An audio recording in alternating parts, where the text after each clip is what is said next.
Hello everyone, welcome back to the Below Par podcast with myself, Joe Lovery. So then, today I've got an exciting video for you and one that we've been planning to do now for a little while, but work and everything and life has got in the way and it's stopped us from being able to do it.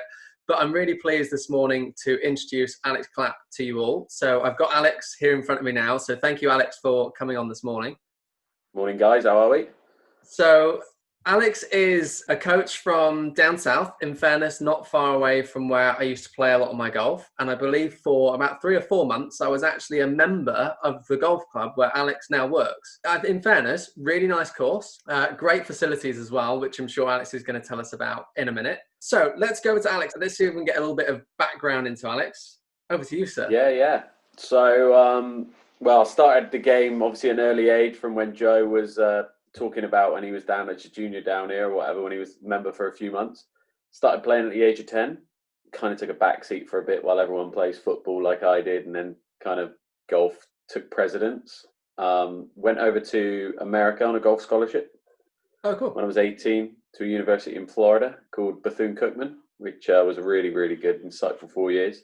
And then upon returning home, I turned pro, played a couple years, Jamaica tours, mini tours and things like that, and completely fell out of love with the game. After playing, didn't want to see a golf club again in my life, so I turned back amateur. Played amateur for a few years, found the love again, started to enjoy it, and then the opportunity arose at my home club to be the assistant professional. So took that up, and my niche has always been coaching. I've always tried to kid myself thinking I was a player when I'm not really a player, I'm a coach. Regardless of when I was at university and I was stood on the range with my guys, in terms of the guys on my team, I'd still sit there and I'd be the one that was looking at their swings rather than worrying about practicing myself. So whichever way you want to go with that. Yeah, and it's very much kicked off for me in terms of coaching. I was lucky and fortunate enough. I teach a guy on the European Tour called Dave Dixon, and I teach, who's always been a member of my home club. I've known him for quite a while. And I teach I teach basically the whole Southwest region of the PGA. I was going to say, I mean, the amount of pros you seem to have on your roster is just unbelievable. I mean, for those of you that don't follow Alex's Instagram, I'm going to put that down in the link below so you can click on that and give them a follow. Have a look through at just how many pros are on there. I mean, you've got guys that are traveling miles to come and have a lesson. Like, it's unbelievable. Yeah, I can't thank those guys enough as well. Just going to throw that in there for kind of trusting me to help them out and do all that stuff. I mean, it's going really well at the moment, and all of my guys seem happy. But I think a lot of that for me is down to the relationship I have with them. I first and foremost with all of them, I try and be their pal and their buddy before we start getting into the nitty-gritty, because inevitably they're trusting me with their careers. Yeah. So I don't want them to trust somebody they don't really know, and that's why I'm quite fortunate that I kind of make them my good friends before we start really working in deep with stuff. Absolutely. Can we just throw it back a little bit? Let's just throw it back to America. I didn't even know that you went for a scholarship in America, so this is great. This is new information for me as well. Talk to me a little bit about how that sort of opportunity came around, and how did that kind of help you to where you are now? So I was about 17, just coming in college, and didn't really know what to do with university. And then I went on a scholarship website, and the rest was history, really. I got a few offers over there to go and play. I got an offer from Missouri, but it's quite cold in Missouri, so I didn't really fancy that. They get snow for quite a lot. And then the opportunity came up to go to a Division I school called Bethune-Cookman, which is in Daytona Beach in Florida. And probably 4 of the best years of my life. Anyone that tells you any different that was a student athlete in America is probably lying. But to be honest with you, it is hard work though. It's not as easy as what it sounds like. Every day of the week, 6 a.m. workouts, class from 8 till 2, practice from 2:30 till dark, go to the cafeteria, have some food, go to bed, wake up the next day, do the same thing. Right. So it was very much, it's hard graft. It's very much a hard graft. And in terms of the golf over there, did you notice a difference, like in terms of the way they play the game? Obviously, we're used to UK wet conditions, cold most of the time. Yeah, there's a lot of adaptation that I had to do in terms of ball flight because I not only have I played at Enmore, I've played on some links courses as well, and obviously there's a lot windier over here, and you have to flight it low. Um, there's a difference in that. There's a lot of elevation. Obviously, the grass is different. It's Bermuda greens as opposed to and Bermuda grass as opposed to just bent and normal. I say normal like our grass is more Yeah. normal than America's, but you Yeah.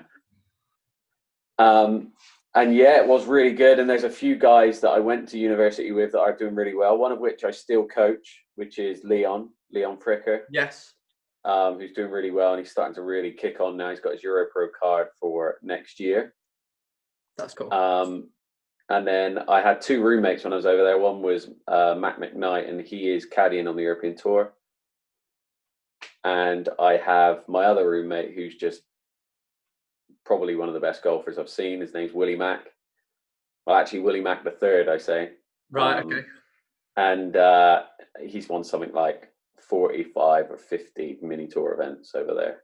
He's good. He is good. Wow.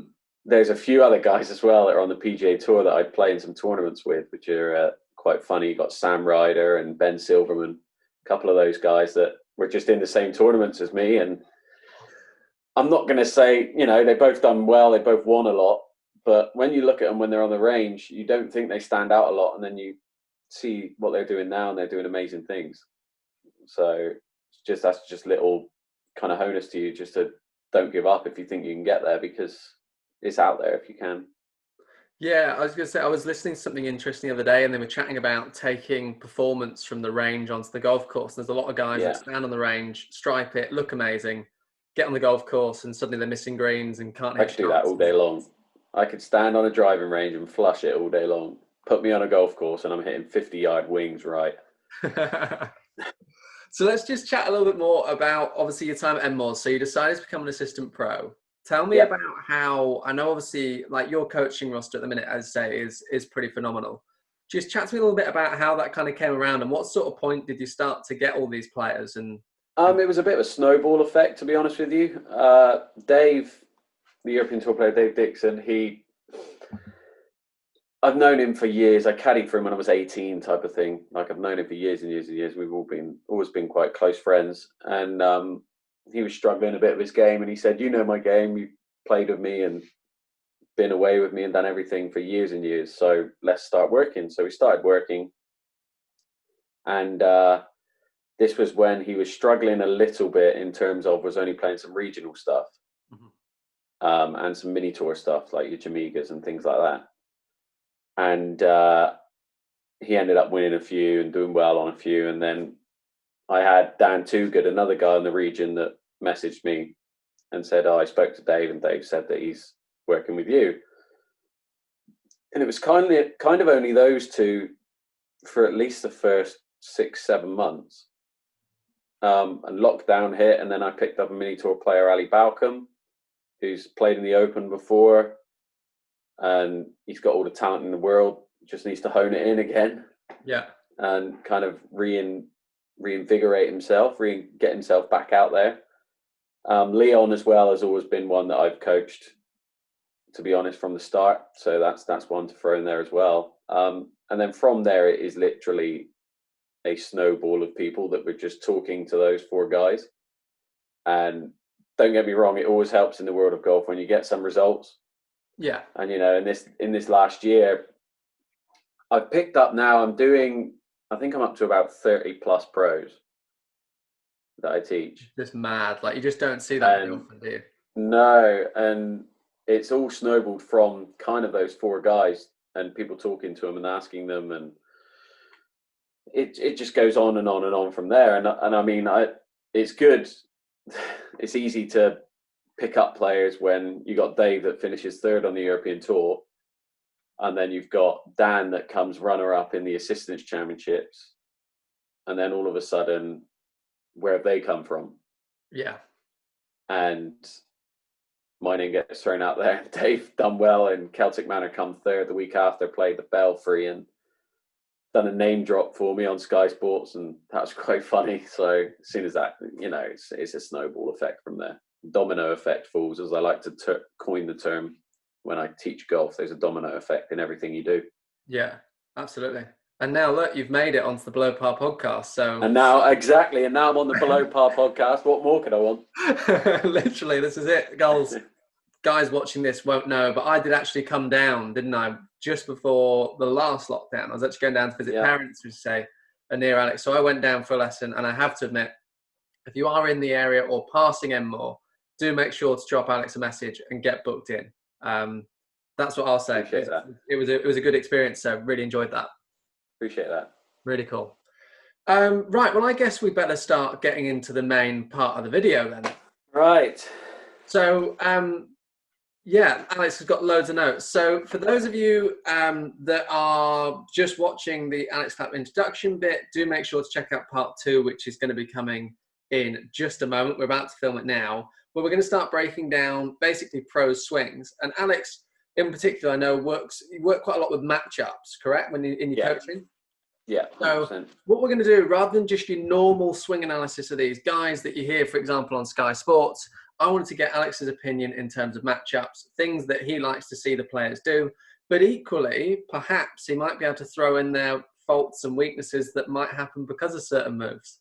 No, I might do. We'll see. We'll see. I'm sure he's got it in him. So, guys, for those of you that are tuning out now and about to tune in again, thanks very much for watching, and we'll see you in a minute.